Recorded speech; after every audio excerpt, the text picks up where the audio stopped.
Today we start off focusing on the Ministry of Agriculture. We're joined now by Dr.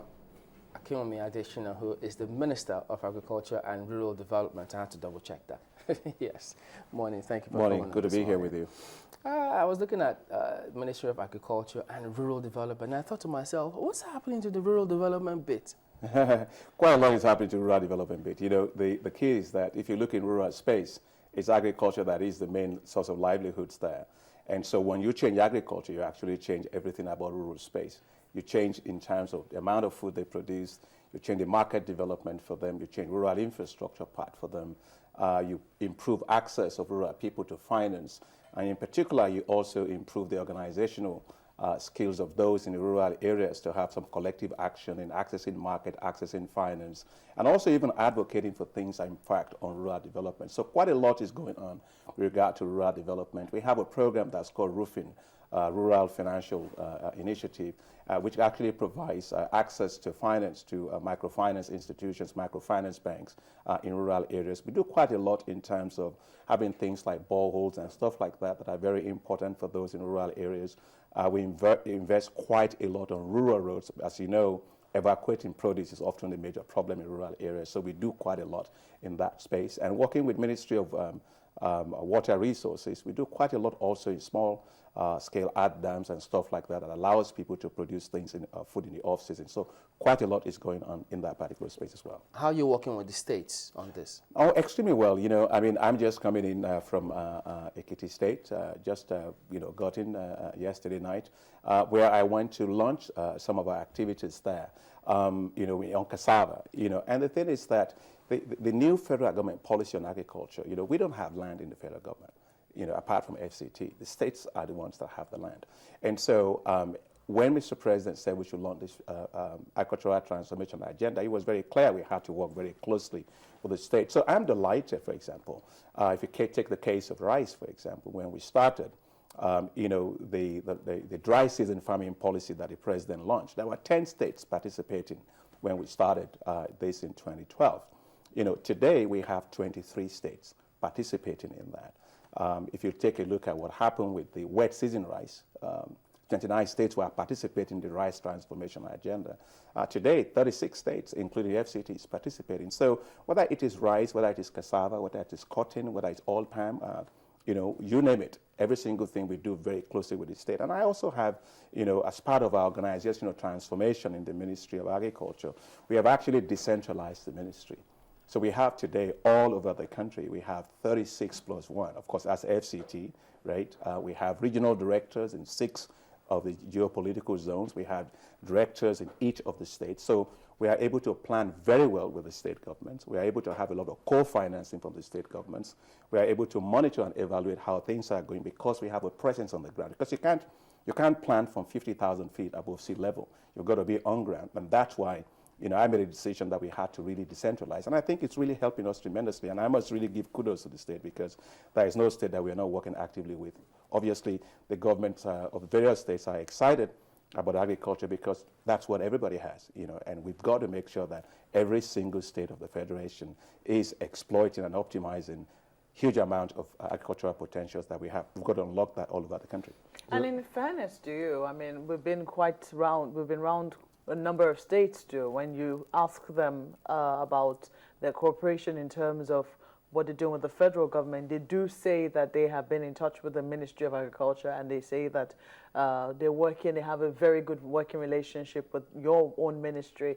But, tell us more, because I'm sure that you're very excited about rice. There have been many policies put in place to ensure that imported rice, the incentive to bring it in reduces. A lot of people have been wondering what would the alternatives be? How soon can we get our own rice, going? So we hear that the federal government has put those policies in place. Right now we're beginning to produce ours, but a lot of people think it's still in the air. Yeah, well, it's not in the air. Well, let me tell you one thing. First and foremost, I don't believe Nigeria should have been importing rice at all. Because, God has blessed Nigeria so much. We've got great sunshine, we've got a lot of water, cheap labor. So literally, you can take anything, you throw it into the air before it hits the ground. In this country, it grows. So Nigeria should have been not only self-sufficient in rice, but also actually be a net exporter of rice. And so that was my own starting point, that, if you're not ashamed of something, you're not going to change it, right? And I think that it is actually ridiculous that we are importing rice as a country, because we can actually produce that, whether it's upland rice or whether it's lowland rice. When you go to Niger Delta area, whether it's mangrove rice, or whether it's floating rice, you can produce all kinds of rice.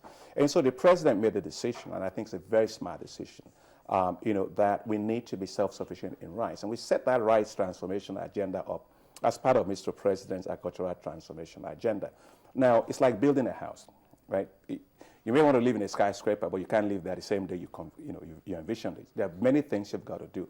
And for us, we just have to first and foremost produce more rice paddy, And so we decided we had to produce a lot more rice paddy. And tremendous things have happened. We started distributing new rice types to our farmers. When you were talking about the issue of rice just before we started the program on the grain side, when people think of rice, they think of some kind local rice, they think of some kind of contraption. Some rice that is different colors, different sizes, different lengths, and so on. That's because we don't have a uniform type of rice in Nigeria that is standardized, like Thai rice or Indian rice and so on. So the first thing that I did was to introduce to Nigeria some new rice varieties called Faro 44 and Faro 52. And these are long grain varieties that, they're about 6.4 centimeters long, and they are fantastic. They match any rice that you can find in the world. In fact, these rice varieties were developed when I was a principal scientist, economist at the West Africa Rice Development Associations in the 90s. I was actually the production economist that worked with the breeder who developed those rice varieties. So I know the quality of those varieties, and we brought them to Nigeria. When the president gave us the support to go ahead, we started multiplying and distributing these rice varieties to our farmers, so that when they produce rice, not just I want to produce more rice, I want to produce rice that the consumers want, that can match with the imported rice. And so we started distributing these rice varieties, and we've done quite a lot. When we started with roughly about 406,000 farmers in 2012. That was when we started the entire work. Then we moved from there to 2013. We reached 2.6 million farmers.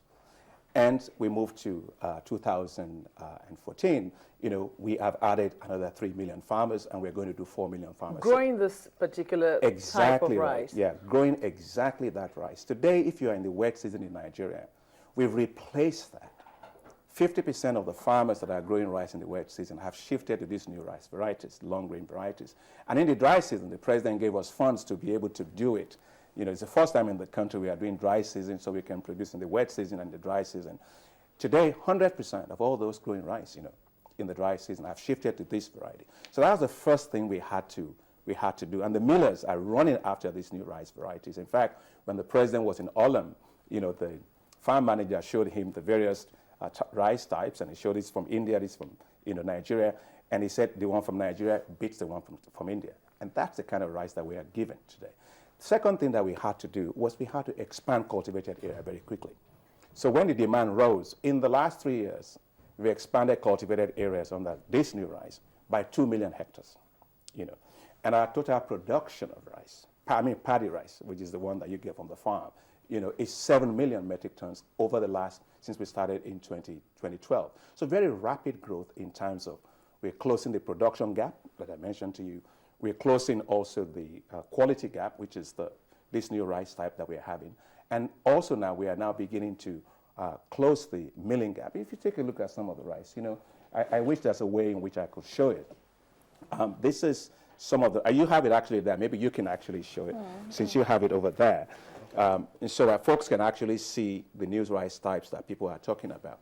So when people go to the market today and they say, oh, we're looking for Nigerian rice, what they had in mind was the old ones where, That's the one we see here, right? Is it? Yes, that's one you see there, but there are different kinds of them. You have, we can talk about them later, but today when you see all this well-branded rice, people don't realize that it's actually Nigerian rice. And I can tell you that Nigerian rice is better, it is tastier, it is healthier, and it matches any international quality parity that you can find. And that is how transformative the president's agricultural transformation agenda.